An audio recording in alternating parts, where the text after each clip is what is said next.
So there was a shooting not too long ago. Of course, at the time of me recording this, people will think I'm referring to the Connecticut school shooting, but nope. I'm referring to any shooting that was recent. I might even change this video's title to whatever new shooting happens later, because this wasn't the first school shooting, nor will it be the last. It was the Connecticut school shooting that provoked me to make this video, yes, but the video will apply just the same to whatever shooting is recent a few months from now, or a year from now, or however long it takes for another massacre that actually gains media attention to take place. And I'm gonna call it right now. There's gonna be another one.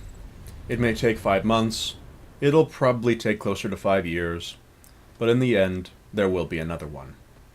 And when that happens, we're all going to pretend that this is something unexpected and shocking.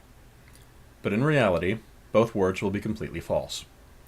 They're only going to be used to sell sensationalism for the incident, and we're all going to play along and play pretend and feign being surprised and depressed about the whole situation. Because it's a farce, and it couldn't be farther from the truth. I won't lie to you, I'm not going to fake some sort of horrified reaction to get meaningless internet ratings, and I'm not even going to lie to you about my reaction to the incident. I didn't feel any sense of surprise, nor sadness. All I felt was a little annoyed and irritated at people's reactions. To some extent, I sympathized for the people who lost loved ones, yes, but I knew full well a shooting at an elementary school was going to happen, and that people were going to die. I just didn't know exactly when or where it was going to happen, but I knew it was going to happen, and I knew well in advance. Just like how I know that there will be another big shooting somewhere along the lines. Because history merely repeats itself. We'll ignore shootings in the media for the next while. We'll ignore the stabbings in China, we'll ignore the people dying overseas, and we'll ignore the 6,000 people who, according to the Central Intelligence Agency, die in the United States every day. Look at this situation in the abstract. If you're aware of all the shootings that came prior, how can you possibly rationalize that another would be unexpected? How can I say that news of the shooting obtained some emotional reaction from me when I had advanced notice we would have one? Anyone who actually cared enough about these shootings to do some research on them would have known. A shooting wasn't unexpected.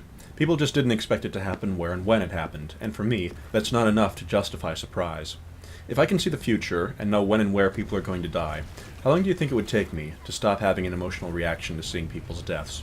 How long would it take you in that situation? That's how it is for me. I knew that another school shooting was bound to happen and that a bunch of people, children and teachers, would be killed. And then it happened, just like I knew it would. There is no surprise here. There's nothing unexpected here. It's just another day in America, where 6,000 people die every day. I'm making this video because I'm tired of people's deception and hypocrisy.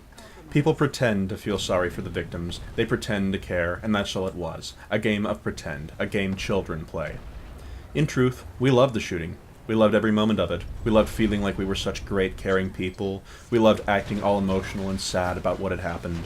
We loved feeling like we cared, because we loved feeling like we were good people. We loved being able to sympathize and put on that mask and make ourselves feel like we had great morals, because we cared so much about the victims. And it'd be such a shame if these tragedies didn't happen. We wouldn't get to have something to pretend to be sad about. We would lose something to be emotional about. We'd lose something that helps us convince ourselves that we're great.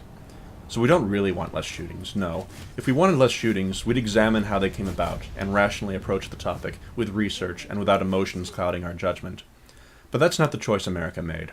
The choice the people have made was to approach it the same way we always have, flare up our emotions, toss rationality to the wind, and feel like we've done something, because we're such good people and we do stuff.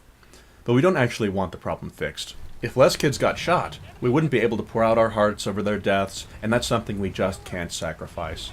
No amount of lives is worth giving up our ability to feel good about ourselves. It doesn't matter if it's 10 children, or 100 children, or 1,000 children, they're all acceptable losses to preserve our delusion about what great caring people we are.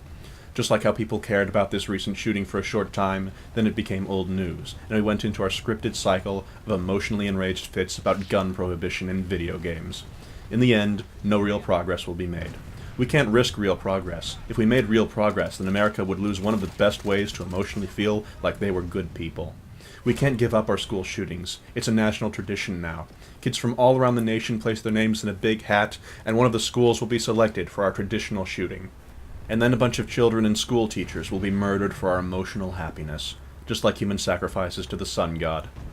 I could make a video about what I actually think will help lower crime rates, prevent shootings, and lower drug use, and I seriously considered doing that, and to an extent I still am. But will anyone watch it?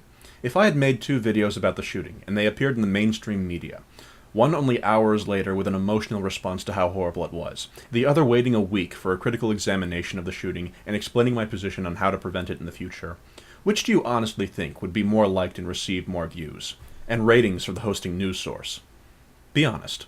Do you think people taken up by the sensationalist media are interested in critical, emotionless dissection of the incident to efficiently prevent repeats? I asked a couple people before I recorded this video, and the response I got was the accusation that I was some sort of sociopath for not having an emotional response and not caring enough about the victims. Right. Like you honestly care. Do you know any of their names? Sure, you may have haphazardly stumbled across a name while looking at the body count, or you may have went and Googled it with my video on pause so you could lie in the comment section about knowing who did it, but most people don't know.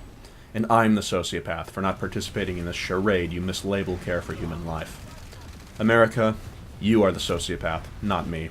I want to prevent school shootings, and in the abstract you say I'm evil for not letting them continue.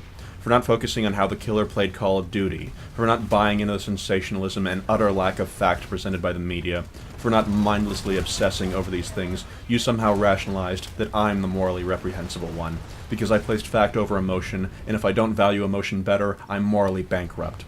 You know what? If that's how you define good and evil, I don't want to be good. I have no stake in your twisted and nearsighted morality. Perhaps if this video somehow gets more than 42 views, I'll present my position on what to do about these things if people want to hear it. I don't know if that will happen. I don't know if what I've said will be popular, but hey, a man can dream. I'll see you next time.